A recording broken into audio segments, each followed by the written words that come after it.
এই মুহূর্তের কিছু আপডেট নিয়ে চলে এসেছি। নমস্কার, আপনারা দেখছেন জব ফিন্টার চ্যানেল। আজকের আপডেটটি খুবই গুরুত্বপূর্ণ চাকরি প্রার্থীদের ক্ষেত্রে। আজকে মূলত দুটি বিষয় নিয়ে কথা বলবো। প্রথমত হচ্ছে যে ডাব্লিউবিপি কনস্টেবল, অর্থাৎ যারা পুলিশের জন্য, ওয়েস্ট বেঙ্গল পুলিশের জন্য ফর্ম ফিল আপ করেছেন, তাদের একটা সমস্যা বারবার ঘুরে দেখা যাচ্ছে। সেটা হচ্ছে ছবি ও সিগনেচার আপলোড। সেই ছবি বা সিগনেচার আপলোড করার সময় অনেক সময় সার্ভার কাজ করছে না, অনেকটা দেরি হয়ে যাচ্ছে, অনেকক্ষণ পর সেটা আপলোড নিচ্ছে, আবার কারো নিচ্ছে না, মিস হয়ে যাচ্ছে। তো এটা নিয়ে ঘাবড়ানোর কিছু নেই। এটা সার্ভার মাঝে মাঝে এরকম একটা আটকে যায়। তো সেই ক্ষেত্রে আপনারা সেই অফ টাইমে, ফ্রি টাইম যেগুলো থাকে, সেই টাইমে কিন্তু ফর্ম ফিল আপটা করলে যথেষ্ট ভালো বলে মনে করব। কারণ পুলিশি সার্ভার, অর্থাৎ ওয়েস্ট বেঙ্গল পুলিশের সার্ভার কিন্তু যথেষ্ট স্ট্রং, তবুও মাঝে মাঝে একটু ল্যাগ হতে পারে। সেই ক্ষেত্রে চিন্তা করার কোনো কারণ নেই। হ্যাঁ, ছবি এবং সিগনেচার নিশ্চিন্তে আপলোড হয়ে যাবে। হ্যাঁ, একটু সন্ধ্যার টাইমে একটু চাপ পড়ে, সেই ক্ষেত্রে সন্ধ্যার টাইমে আমি বলবো অনেকে না করাটাই বেটার। আর এই ছিল একটা আপডেট।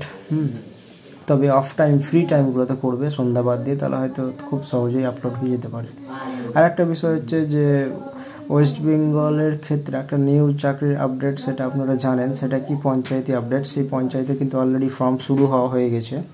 কিন্তু অনেকের মনে একটা প্রশ্ন রয়েছে যে এই যে পঞ্চায়েতের ফর্ম ফিল আপটা শুরু হয়েছে, সেটা লাস্ট ডেট কবে নাগাদ শেষ হবে, এই বিষয় নিয়ে অনেকে প্রশ্ন আছে। তবে এইটুকু বলে রাখি যে খুব তাড়াতাড়ি কিন্তু সেই লাস্ট ডেট ঘোষণা করে দেওয়া হবে। হয়তো আর কিছুদিনের মধ্যে একটা লাস্ট ডেটের কিন্তু পরিণতি বা অ্যাড আপনারা পেয়ে যাবেন।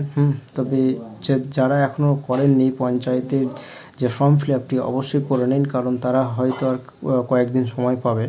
সেই কয়েকদিনের মধ্যেই কিন্তু কমপ্লিট প্রসেসটা কিন্তু করে নিতে হবে। যদি না করা যায় তাহলে কিন্তু সেই ওয়েস্ট বেঙ্গল পঞ্চায়েতের যে চাকরিগুলো রয়েছে সেগুলো থেকে বঞ্চিত থাকবেন। সুতরাং সেই কথা না ভেবে আপনারা খুব দ্রুত ফর্ম ফিল আপটি করে ফেলুন।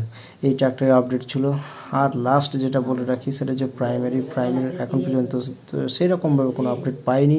তো যদি পাই অবশ্যই আপনাদের সামনে তুলে ধরবো। ধন্যবাদ। অনেকে ভালো থাকবেন, সুস্থ থাকবেন। নমস্কার।